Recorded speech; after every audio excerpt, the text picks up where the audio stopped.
Hello friends, welcome to IICS platform. आज है 28 सितंबर और 28 सितंबर करेंगे हम current affair from the Hindu, Indian Express और PIB. Without wasting my time video start करते हैं। देखो दोस्तों, पहले मैं बताऊंगा कि यूएसए और चाइना का ट्रेड वार। देखो, जैसे कि आप जानते हो कि चाइना का प्रोडक्शन इतना है, इवन ये अपने प्रोडक्ट को डंप करती है दूसरी कंट्री में, जिससे क्या होता है कि दूसरी कंट्रियों का जो है प्रोडक्ट है वो बिल्कुल डिस्ट्रॉय हो जाता है। क्या हो जाता है? डोमेस्टिक प्रोडक्ट डिस्ट्रॉय हो जाता है, क्योंकि चाइना इतना सस्ता प्रोडक्ट देती है, जिससे क्या होता है कि वो डंप हो जाता है। अब यूएसए ने क्या हुआ, टैरिफ बढ़ा दिया ऑन प्रोडक्ट ऑफ चाइनाज। अब कौन कौन से प्रोडक्ट पर, चाइनीज प्रोडक्ट पर, और क्या क्या हुआ है, चाइना कैसे टैरिफ बढ़ाती है, वीकेंड से चाइना कैसे डंप करती है प्रोडक्ट को, ये हम सब जानेंगे। क्लियर? देन आफ्टर हम जानेंगे स्टफ बर्निंग। देखो, आप जानते हो जो भी दिल्ली में रह रहे हैं बच्चे, जो भी यूपीएससी की तैयारी कर रहे हैं, तो वो जानते होंगे कि विंटर के टाइम, विंटर जब स्टार्ट होता है तो कितना मतलब फॉग फॉग एक टाइप का हो जाता है, जैसे कोई दिखता नहीं है, विजिबिलिटी इतनी कम हो जाती है। तो वो किस कारण? स्टफ बर्निंग का कारण है। अब स्टफ बर्निंग के बारे में थोड़ा डिटेल में जान लेंगे। अभी रिपोर्ट आई है national commission of air quality management की, वो हम समझेंगे। Clear? Then after initiative to increase tourism in India. देखो दोस्तों, अभी चलो इंडिया कैंपेन स्टार्ट हुआ है इंडिया में, जिसमें क्या बोला है कि जो ओवरसीज सिटीजन ऑफ इंडिया हैं वो अपने 5 नॉन इंडियन फ्रेंड को इंडिया में ला सकते हैं। उनको ई वीज़ा मिल सकता है, जिससे क्या होगा, इंडिया का टूरिज्म बढ़ेगा। अब वो कैसे कराए, क्या किया है, हम डिटेल में जानेंगे। Clear? Then after India and Uzbekistan TT. देखो दोस्तों, इन्वेस्टमेंट टीटी साइन करी है इंडिया और उज्बेकिस्तान ने। अब इस टीटी में क्या है वो भी मैं आपको बताऊंगा। Then after Keir Starmer supported India as member of UNSC. अब ये सुन के बड़ा अच्छा लगेगा आपको। क्या है कि यूनाइटेड नेशन सिक्योरिटी काउंसिल में, जैसे आप जानते हो कि 5 परमानेंट मेंबर हैं, और इंडिया, आप जानते हो कि इंडिया बड़ी हंगरी है कि वो परमानेंट मेंबर बन जाए, क्योंकि दिन प्रतिदिन इंडिया की वैल्यू बढ़ते जा रही है और ज़रूरी भी है इंडिया एक परमानेंट मेंबर बने यूनाइटेड नेशन सिक्योरिटी काउंसिल में। तो इसके लिए कीर स्टारमर, जो कि पीएम है यूके के, उन्होंने भी इसका सपोर्ट किया है, वो हम डिटेल में जानेंगे। Clear? Then after Bangladesh infiltration in Jharkhand. देखो दोस्तों, जैसे आप जानते हो कि अभी प्रीवियसली कुछ डे में अभी झारखंड में इलेक्शन होने वाले हैं। क्लियर? अब ये मीटिंग चल रही है और कई डिस्कशन चल रहा है। पीएम और जो हेमंत सोरेन, जो सीएम है झारखंड के, वो मना करते हैं कि बांग्लादेश इन्फिल्ट्रेशन नहीं हो रहा है, और मोदी साहब और सेंट्रल गवर्नमेंट ये ब्लेम करती है कि झारखंड के अंदर बांग्लादेशी इन्फिल्ट्रेशन हुआ है। और इससे एक रिपोर्ट आई है national commission of Scheduled tribe. ये रिपोर्ट क्या कहती है, हुआ है कि नहीं हुआ, बांग्लादेश इन्फिल्ट्रेशन है, बांग्लादेश रहते हैं झारखंड में कि नहीं रहते, ये मैं आपको सबके लिए करूँगा। Without wasting our time lecture start करते हैं। देखो, सबसे पहले USA hike tariff on Chinese good. देखो दोस्तों, यूएसए ने क्या किया है, USA has increase 100% tariff on electric vehicle of China. Clear? And 50% hike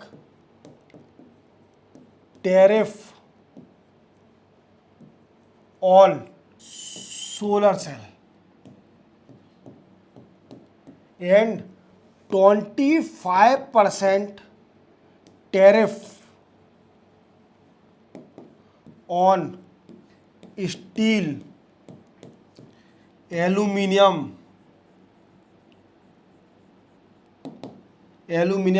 and electric battery. अब ये क्यों हो रहा है? देखो, मैं आपको बताना चाहूँगा कि आप जानते हो कि चाइना क्या करती है। चाइना सिर्फ ओनली डिपेंडेंट है एक्सपोर्ट लीड इकोनॉमी पर। किस पर? Export lead economy. मीन्स इतना एक्सपोर्ट करती है और इसकी इकोनॉमी दिन प्रतिदिन बढ़ते जा रही है। अब ये कैसे करती है? तो दोस्तों आप जानते हो कि चाइना क्या करती है कि सब्सिडीज देती है अपनी कंपनियों को कि वो प्रोडक्ट ज़्यादा बनाए और उसको डंप करती है दूसरी कंट्री में एट लोअर प्राइस पर डंप करती है।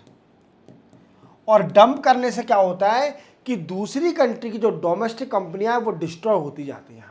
क्या होती जाता है? डिस्ट्रॉय होती जाती है दूसरी कंपनियां, जो डोमेस्टिक कंपनियां हैं दूसरे देश की। क्लियर? और चाइना का प्रोडक्ट ज़्यादा बिकने लगता है। अब इसको रोकने के लिए क्या करती है कंट्रियां? एंटी डंपिंग ड्यूटी लगाती हैं। एंटी डंपिंग ड्यूटी ये क्या होता है कि अगर किसी भी देश का प्रोडक्ट आता है और वो सस्ता रहता है due to providing the subsidies by particular country, अगर जैसे मान लीजिए चाइना का कोई प्रोडक्ट बहुत सस्ता आया है इंडिया में, बट वो सस्ता क्यों हुआ है? क्योंकि उसे चाइनीज़ गवर्नमेंट ने सब्सिडीज दिया उस कंपनी को। क्या दिया है? सब्सिडीज दिया उस कंपनी को, इसलिए वो इंडिया में सस्ता आया है। क्लियर? अब ये सस्ता आने के कारण वो इंडियन कंपनी जो डोमेस्टिक कंपनी है जो वही प्रोडक्ट बना रही है उसको डिस्ट्रॉय कर देगा। क्या कर देगा? उसको डिस्ट्रॉय कर देगा। तो इसको रोकने के लिए क्या है, अभी यूएसए और चाइना में ट्रेड वार चल रहा है। जैसे क्या है कि चाइना कुछ प्रोडक्ट पर जो यूएसए कंपनी है उसको बैन कर देती है, या फिर यूएसए के प्रोडक्ट पर टैरिफ बढ़ा देती है। ऐसे ही यूएसए कर रही है, यूएसए सेम प्रोसेस कर रही है कि इवन वो टैरिफ बढ़ा रही है on particular product of the Chinese, जो कि डोमेस्टिक कंपनी को, यूएसए की डोमेस्टिक कंपनी को डिस्ट्रॉय कर रही है। हमारे चाइना और इंडिया के साथ भी यही प्रॉब्लम है। क्या है दोस्तों कि हमारी इंडियन कंपनी डिस्ट्रॉय होती जा रही है, एमएसएमई डिस्ट्रॉय होती जा रही है due to low price of the product of Chinese के लो प्रोडक्ट के कारण हमारी जो एमएसएमई है, डोमेस्टिक कंपनियां, वो डिस्ट्रॉय होती जा रही हैं। और इसको बचाने के लिए हमारी गवर्नमेंट एंटी डंपिंग ड्यूटी लगाती है। क्या लगाती है? एंटी डंपिंग ड्यूटी लगाती है, जिससे क्या है, नॉर्मलाइज कंपटीशन रहे between Chinese product and Indian product. Clear? तो ऐसे बढ़ा दिया है। और एक और बात जानना कि चाइना ने क्या किया था कि 2001 में WTO को ज्वाइन किया था। अब WTO को ज्वाइन करने का कारण क्या था चाइना का? मैं आपको अनऑफिशियल बता रहा हूं कि चाइना का कारण यह था WTO को ज्वाइन करने का कि जिससे क्या हो कि चाइना को बेनिफिट मिल सके, वो डिफरेंट कंट्री से ट्रेड कर सके। मीन्स जो WTO की मेंबर कंट्री है उनसे ट्रेड कर सके, उसका एनहांसमेंट हो ट्रेड का। और आप जानते हो कि China country is a export lead economy, वो एक्सपोर्ट पर डिपेंड करती है, ना कि इंपोर्ट लीड इकोनॉमी है, वो एक्सपोर्ट लीड इकोनॉमी है। क्लियर? समझ रहे हो मेरी बात को कि जितना एक्सपोर्ट करती है उसकी इकोनॉमी उतनी बढ़ती जा रही है। और इसको रोकने के लिए क्या कर रही हैं और कंट्रियां? टैरिफ लगा रही हैं इसके ऊपर।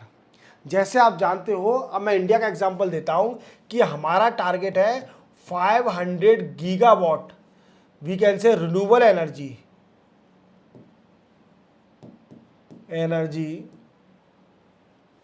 बाई 2030 तक हमारा टारगेट है कि हम 500 गीगावाट एनर्जी जनरेट करेंगे बाय रिन्यूएबल एनर्जी। और इसके लिए हमें सोलर सेल की भी ज़रूरत पड़ेगी। क्या पड़ेगी? सोलर सेल की ज़रूरत पड़ेगी। और हम 80% of the solar equipment imported, clear, जो 80% सोलर इक्विपमेंट है वो हम इंपोर्ट करते हैं फ्रॉम डिफरेंट कंट्री। क्लियर? अब क्या है दोस्तों, जैसे हमारे कंट्री में कई सारी सोलर इक्विपमेंट बनाने की कंपनियां हैं, वो क्या कर रही हैं? वो बना रही है महंगा।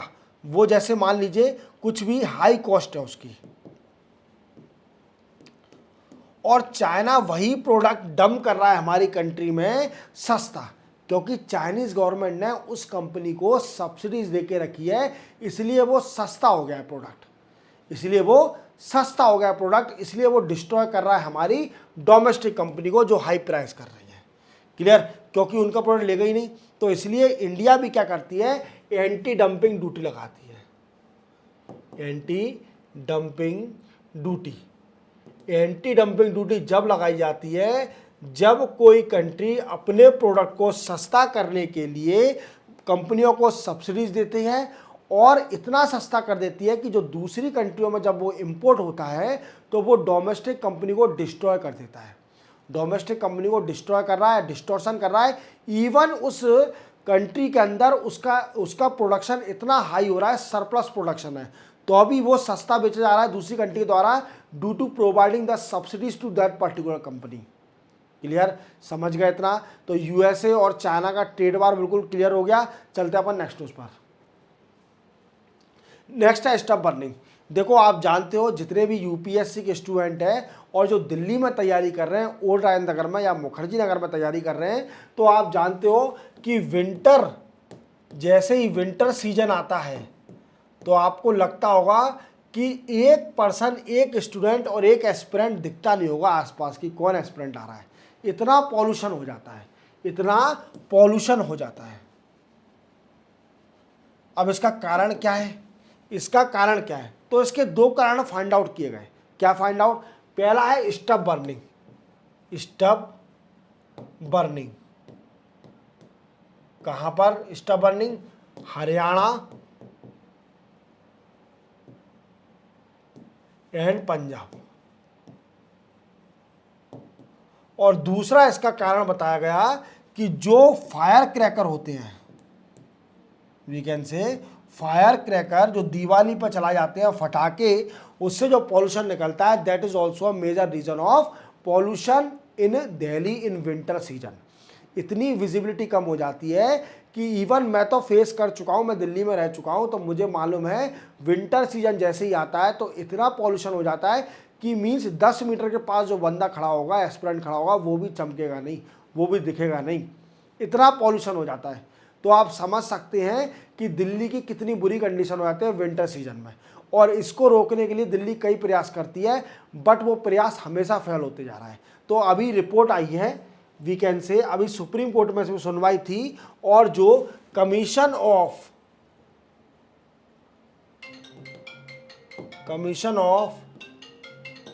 Air quality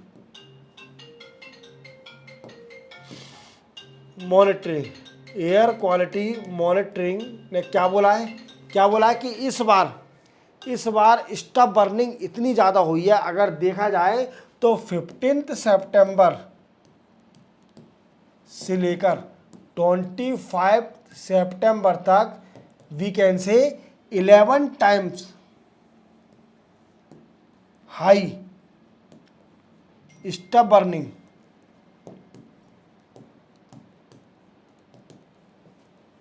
then previous year in Punjab. Clear? ऐसे ही हरियाणा में भी हुआ है। अब दोस्तों क्वेश्चन बनता है, सुप्रीम कोर्ट ने बोला कि अगर स्टफ बर्निंग इतनी हो रही है तो सरकार क्या कर रही थी? सरकार क्या कर रही थी? कई सारे इनिशिएटिव निकाले इसके, इवन गवर्नमेंट भी रेडी हो गई थी कि इसको जलाइए मत, इसको फुडर बनाइए, वीकेंड से आप बेचिए, हम खरीदेंगे। सरकार ने ये तक बोला, पर सरकार, किसान क्या मान जाए, किसान कैसे काटे इसको? वो स्टफ बर्निंग कर रहा है बराबर और उससे दिल्ली में पॉल्यूशन हो रहा है। और आप जानते हो कि दिल्ली में रहना बड़ा ही डिफ़िकल्ट हो गया है ड्यू टू हाई पॉल्यूशन।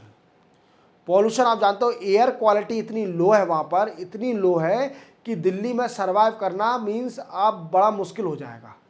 और आप जानते हो कि इंडिया की कैपिटल के लिए प्रपोज भी किया था कि एक अल्टरनेटिव कैपिटल होना चाहिए इंडिया की, और एक ऐसा भी बोला था, उसमें रिकमेंडेशन भी दिया था कि जो इंडिया की नई कैपिटल या अल्टरनेटिव कैपिटल होगी वो दिल्ली के पास ही होना चाहिए और मिडिल में होना चाहिए इंडिया के। तो सबसे बेस्ट सिटी का नाम लिया था ग्वालियर सिटी।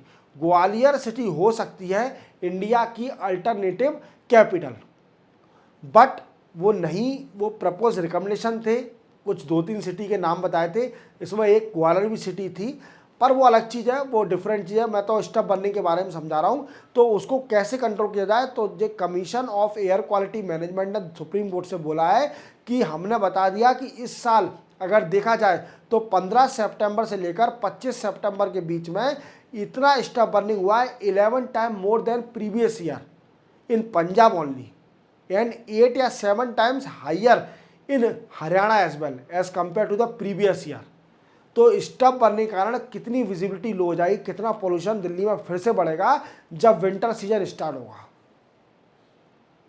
तो लोग जो स्मोकिंग नहीं करते हैं वो भी स्मोकिंग करेंगे बाय पॉल्यूशन, तो उनके वीकेंड से कितना लॉस हो रहा है। वीकेंड से आप जानते हो कि एयर से कितनी कैजुअलिटी होती है इंडिया के अंदर, वीकेंड से पॉल्यूशन से कितनी कैजुअलिटी हो रही है इंडिया में, ये भी आप समझ रहे होंगे। तो stuff burning is a major reason to enhance the pollution in Delhi, समझ रहे हो। तो सुप्रीम कोर्ट ने बोला, चलते अपन नेक्स्ट न्यूज पर। नेक्स्ट न्यूज है new initiative to bring more foreigner tourism in India. देखो दोस्तों क्या है कि इंडिया ने अभी एक नया कैंपेन स्टार्ट किया था, चलो इंडिया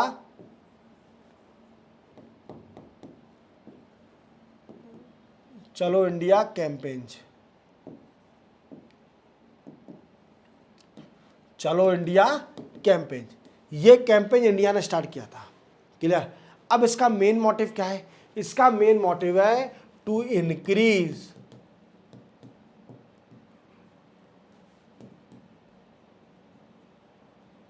टूरिज्म इन इंडिया, और वीकेंड से दूसरा attract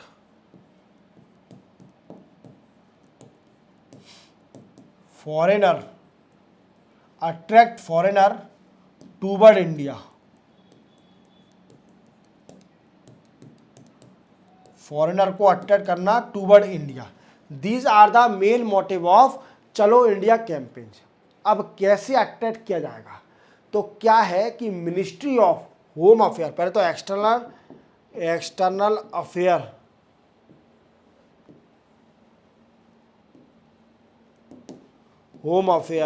ministry of home affair, finance ministry and tourism ministry, इन्होंने स्टार्ट किया मिलके एक चलो India campaign.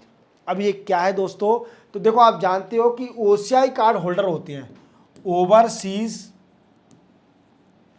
Citizen of India, means ये इंडियन सिटीजन तो होते हैं बट वो विदेश में जाके बस जाते हैं और उनको बोलते हैं, उनको एक पासपोर्ट मिलता है, overseas citizen of India OCI का कार्ड मिलता है। अब उनसे रिक्वेस्ट करी गई है कि आप ओसीआई जितने भी हैं जो विदेश में रह रहे हैं, जो भी इंडियन ओरिजिन हैं, वो क्या करें कि वो अपने फाइव नॉन इंडियन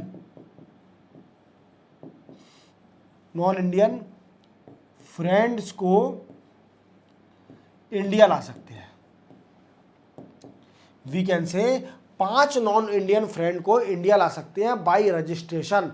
ओसीआई अगर 5 फ्रेंड को वीकेंड से वीजा दिला सकता है नॉन इंडियन, क्लियर। तो इससे क्या होगा, टूरिज्म एनहांस होगा। क्या होगा दोस्तों, टूरिज्म एनहांस होगा। तो आप पूरी तरह समझ रहे होंगे क्या मोटिव है। तो देखो क्या करेंगे इसके लिए, कैसे करेंगे, जो ओसीआई है वो क्या करेंगे, अपने 5 फ्रेंडों का नाम रिकमेंड करेंगे, 5 नॉन इंडियन फ्रेंड का नाम रिकमेंड करेंगे, इंडियन फ्रेंड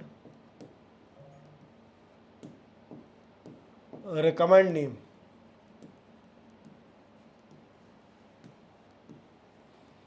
क्लियर। अब कैसे रिकमेंड करेंगे, तो ये पर्टिकुलर वीकेंड से पर्टिकुलर वेबसाइट होगी, उस पर अपने फ्रेंडों का नाम रजिस्टर करेंगे। क्या करेंगे, नाम रजिस्टर्ड करेंगे, और रजिस्टर्ड करने के बाद इनको एक कोड मिलेगा, क्लियर। और ये कोड का यूज करके जो 5 इनके नॉन इंडियन फ्रेंड हैं वो ई वीजा ले सकते हैं। क्या ले सकते हैं, ई वीजा ले सकते हैं। तो आप पूरी तरह समझ गए होंगे कि ओवरसीज सिटीजन ऑफ इंडिया हैं, वो अपने 5 नॉन इंडियन फ्रेंड का नाम रजिस्टर कर सकते हैं for getting the e visa for this people, इन पीपलों के लिए ई वीज़ा मिल सकता है। इससे क्या होगा, इंडिया का टूरिज्म बढ़ेगा, टूरिज्म बढ़ेगा, फॉरेन रिजर्व बढ़ेगा, फॉरेन रिजर्व बढ़ेगा और इंडिया की वैल्यू भी बढ़ेगी।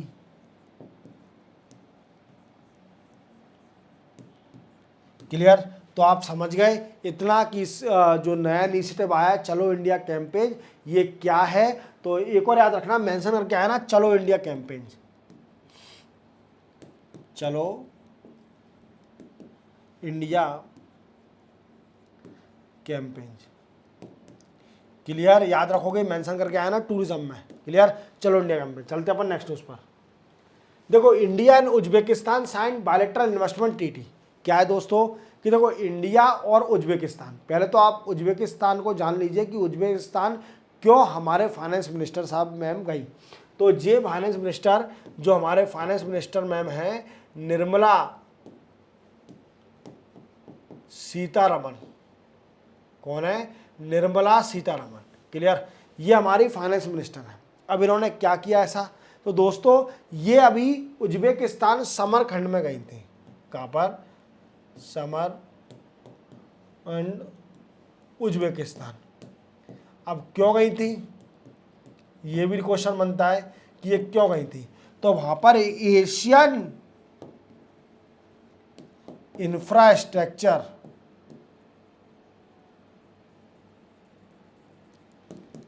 इन्वेस्टमेंट बैंक मीन्स AIIB की बोर्ड ऑफ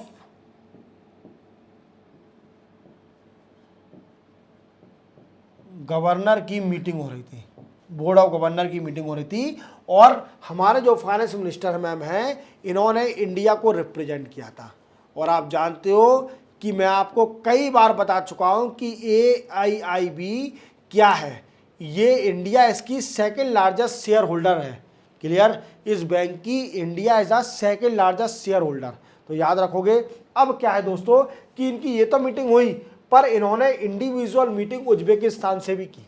अब इन्होंने एक डील साइन करी है जिसको बोलते हैं बायलैटरल इन्वेस्टमेंट ट्रीटी। क्या करा है? Bilateral investment treaty. ये क्या है? ये क्या है? Protection of both country investor, both country investor. क्या है दोस्तों कि देखो दोस्तों, मैं आपको बताता हूं। जैसे मान लीजिए कोई इन्वेस्टर है उज्बेकिस्तान का और वो इंडिया में इन्वेस्ट करना चाहता है। क्या चाहता है? इंडिया में इन्वेस्ट करना चाहता है, तो उसे प्रोटेक्शन मिल सके और non discriminationary behaviour, non discriminationary behaviour by government और बाय पब्लिक। क्लियर? देखो दोस्तों, अब नॉन डिस्क्रिमिनेशनरी बिहेवियर क्या होता है? जैसे आप जानते हो कि कोई भी इन्वेस्टर, जैसे मान लीजिए उज्बेकिस्तान का इन्वेस्टर आया इंडिया में, उसने इन्वेस्ट किया, अब वही इंडियन प्रोडक्ट भी है और गवर्नमेंट क्या कर रही है कि इंडियन प्रोडक्ट को प्रमोट कर रही है, ना कि उज्बेकिस्तान के जो प्रोडक्ट आया इंडिया में, इन्वेस्टर आया उसको प्रमोट नहीं कर रही। तो ये गलत है, ये गलत है। तो इसके लिए टीटी साइन करी जाती है, बायलैटरल इन्वेस्टमेंट टीटी, जिससे क्या होता है कि non discriminationary behaviour both product. Clear? तो किसी भी प्रोडक्ट को कोई भी सपोर्ट नहीं मिला गवर्नमेंट को, वो कॉम्पीट करेंगी अपनी मार्केट में। क्लियर? ऐसे ही इंडियन प्रोडक्ट, इंडियन इन्वेस्टर जाता है उज्बेकिस्तान में, तो उज्बेकिस्तान भी किसी का ऐसा नहीं करेगी। क्लियर? अब अगर बाई चांस हो जाता है, बाई चांस कंपनी को लगता है कि हाँ यार हो रहा है ऐसा, तो इसके लिए एक इंडिपेंडेंट फोरम भी बनाई जाएगी। इन्होंने डिसाइड किया है कि इसके लिए इंडिपेंडेंट फोरम भी बनाई जाएगी फॉर आर्बिट्रेशन और डिस्प्यूट रिजोल्यूशन।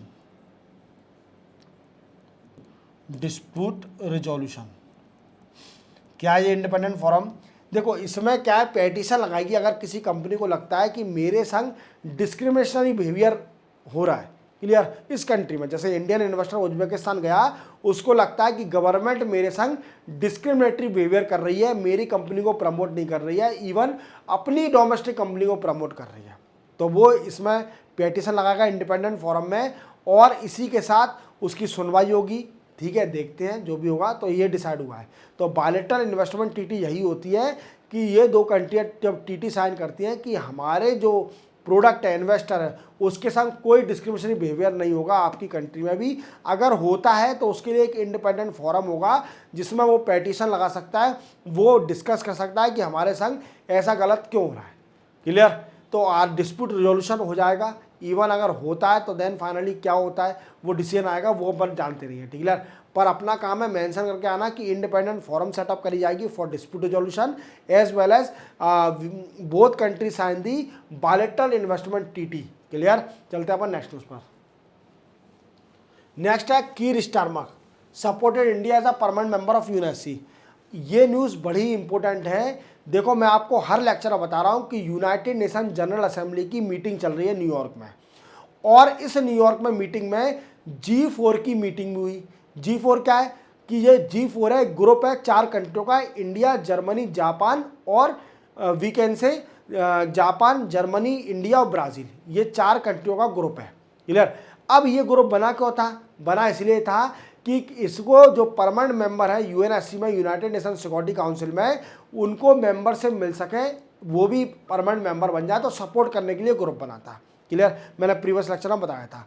अब क्या है दोस्तों कि किसी भी रिफॉर्म को इंटरनेशनली अगर मेंबर बनना है तो यूएन में रिफॉर्म होना चाहिए। यूएन के अंदर रिफॉर्म होगा तो ही वो कंट्री परमानेंट मेंबर बन सकती है। रिफॉर्म चाहिए उसके अंदर। अब रिफॉर्म कब से नहीं हुआ है और 5 परमानेंट मेंबर कब से हैं? 5 परमानेंट मेंबर यूएनएससी के हैं, यूएसए, यूके, फ्रांस, वीकेंड से रशिया और चाइना, ये 5 परमानेंट मेंबर हैं। और इंडिया, आप जानते हो कि दिन प्रतिदिन इंडिया की वैल्यू बढ़ती जा रही है और इंडिया भी चाहता है, कई बार प्रयास कर रहा है कि वो भी एक इंडिया परमानेंट मेंबर बन जाए। क्या बन जाए? इंडिया एक परमानेंट मेंबर बन जाए, परमानेंट मेंबर इन यूएनएससी। अब इसके लिए रिफॉर्म चाहिए, और रिफॉर्म चाहिए तो कई सारी कंट्री का सपोर्ट भी चाहिए। तो कीर स्टारमर जो कि यूके के पीएम है, इन्होंने यूएनएससी में, we can say United Nation General Assembly में इस रिप्रेजेंट करते हुए बोला कि हम इंडिया का सपोर्ट करते हैं कि वो परमानेंट मेंबर यूएनएससी का बन जाए। इसके लिए रिफॉर्म का भी सपोर्ट करते हैं कि यूनाइटेड नेशन में रिफॉर्म होना चाहिए और इंडिया का परमानेंट मेंबर जरूरी है, क्योंकि आप देख रहे हो कि इंडिया की वैल्यू दिन प्रतिदिन बढ़ते जा रही है और इंडिया जल्दी ही, भगवान करे तो यूएनएससी का मेंबर बन जाएगा। क्लियर। क्योंकि इंडिया अब 2031 में एक थर्ड लार्जेस्ट इकोनॉमी बनने वाला है वर्ल्ड की। अभी 5th लार्जेस्ट है और थर्ड लार्जेस्ट इकोनॉमी बन जाएगा 2031 में, अकॉर्डिंग टू S&P। ये मेरा कहना नहीं है, स्टैंडर्ड एंड पुअर का कहना है ये। क्लियर। तो इंडिया तीसरी सबसे बड़ी इकोनॉमी बन जाएगा और इसकी इकोनॉमी हो जाएगी $7 ट्रिलियन। कितनी? $7 ट्रिलियन। तो आप देख सकते हैं कि कितनी बड़ी बात है। अब इंडिया के पास कितनी कंट्रियों का सपोर्ट है? यूके का सपोर्ट है, यूएसए का सपोर्ट है, वी कैन से रशिया का सपोर्ट है, फ्रांस का सपोर्ट है, बट चाइना सपोर्ट नहीं करेगी। मुझे लगता है कि इंडिया का परमानेंट मेंबरशिप अगर कभी भी रिफॉर्म होता है यूएन में तो चाइना कभी सपोर्ट नहीं करेगी। तो मैं आपको फिर से बताता हूँ कि कीर स्टारमर ने UNGA means United Nation General assembly को रिप्रेजेंट करते हुए बोला कि यूनाइटेड नेशन में रिफॉर्म होना चाहिए और जो 5 परमानेंट मेंबर है यूनाइटेड नेशन सिक्योरिटी काउंसिल के, उसमें इंडिया को भी जोड़ना चाहिए, परमानेंट मेंबर बनना चाहिए। इसी के साथ इंडिया के सपोर्टर में आ गए हैं 4 सपोर्टर हैं, यूएसए, यूके, फ्रांस, रशिया तो है ही, इवन चाइना को भी अगर सपोर्ट करना है तो इंडिया परमानेंट मेंबर बन जाएगा यूएनएससी का जब भी यूएन में रिफॉर्म होगा। क्योंकि इंडिया दिन प्रतिदिन उसकी वैल्यू बढ़ते जा रही है। अभी 5th लार्जेस्ट इकोनॉमी है और आने वाले समय में 3rd लार्जेस्ट इकोनॉमी हो जाएगा अकॉर्डिंग टू S&P। और इंडिया की इकोनॉमी है $7 ट्रिलियन और जो है अभी $3.6 ट्रिलियन। तो आप पूरा समझ गए होंगे कि कीर स्टारमर ने सपोर्ट किया इंडिया का। क्लियर। चलते अपन नेक्स्ट न्यूज पर। नेक्स्ट है बांग्लादेश इन्फिल्ट्रेशन इन झारखंड। देखो दोस्तों, अभी आपने कुछ टाइम पहले न्यूज़ पढ़ी होगी,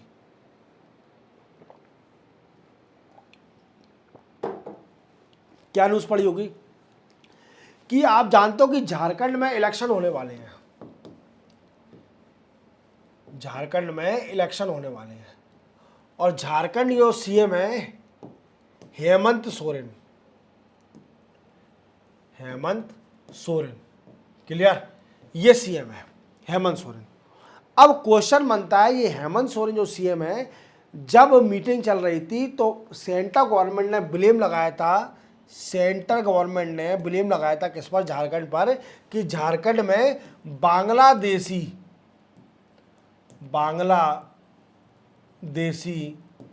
इन्फिल्ट्रेशन है। मीन्स कई सारे बांग्लादेशी झारखंड स्टेट के अंदर रह रहे हैं और जो कि क्या कर रहे हैं कि डेमोग्राफी ऑफ स्टेट की चेंज कर रहे हैं, क्लियर। अब दोस्तों क्वेश्चन बनता है, हेमंत सोरेन ने इस बात को रिजेक्ट कर दिया था कि ऐसा बिल्कुल नहीं है। अब देखते हुए क्या हुआ कि नेशनल कमीशन ऑफ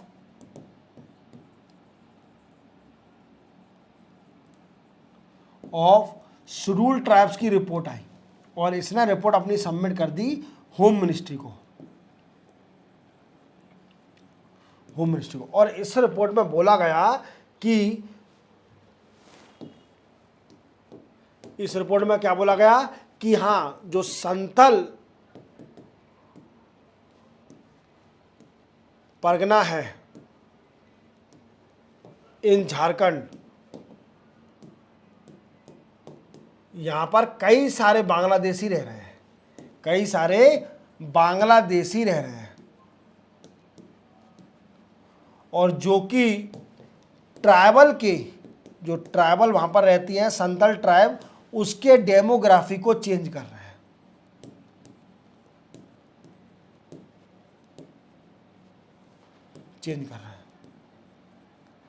तो आप पूरी तरह समझ गए होंगे कि ये रिपोर्ट बोल दी है और ये कंफर्म हो गया है कि झारखंड के अंदर बांग्लादेशी इन्फिल्ट्रेशन हो चुका है और कई सारे बांग्लादेशी झारखंड के अंदर रह रहे हैं, क्लियर। जैसे कि आसाम में आपने सुना होगा, आसाम और वेस्ट बंगाल में कई सारे बांग्लादेशी रह रहे हैं, ये बांग्लादेशी अब झारखंड में भी आ गए हैं। इवन मुझे लगता है कि सारे इंडिया में ही होंगे ये बांग्लादेशी, बट अभी अगर देखा जाए तो मेजोरिटी में देखा जाए तो झारखंड, वेस्ट बंगाल और आसाम में अधिकतर और नॉर्थ ईस्ट में ये बांग्लादेशी बसे हुए हैं। और हेमंत सोरेन जो कि सीएम है झारखंड के, इन्होंने रिजेक्ट कर दिया था, इवन कोई एक्शन ही ले रहे ये कि जो बांग्लादेशी रह रहे हैं झारखंड के अंदर, जो कि डेमोग्राफी को चेंज कर रहे हैं, वो कोई एक्शन लेना नहीं चाहते और सेंट्रल गवर्नमेंट इसके लिए अब एक्शन लेगी कि बांग्लादेशियों को कैसे रिटर्न किया जाए बांग्लादेश के अंदर, जो बांग्लादेशी रह रहे हैं झारखंड के अंदर, क्लियर। तो सिंपल सी न्यूज़ थी, क्लियर। ये मेंशन करके आया ना कि झारखंड के अंदर कि हाँ है, अवेलेबल है as per the report of National commission of Scheduled Tribe, clear. तो इसी के साथ 28 सितंबर के करंट अफेयर कंप्लीट होते हैं। चैनल को सब्सक्राइब और बेल आइकन प्रेस करना ना भूलना। मिलते हैं हम कल संडे को और लेट मिलेंगे, क्लियर। संडे है, मैं भी आराम करूंगा, क्लियर। तब तक के लिए जय हिंद।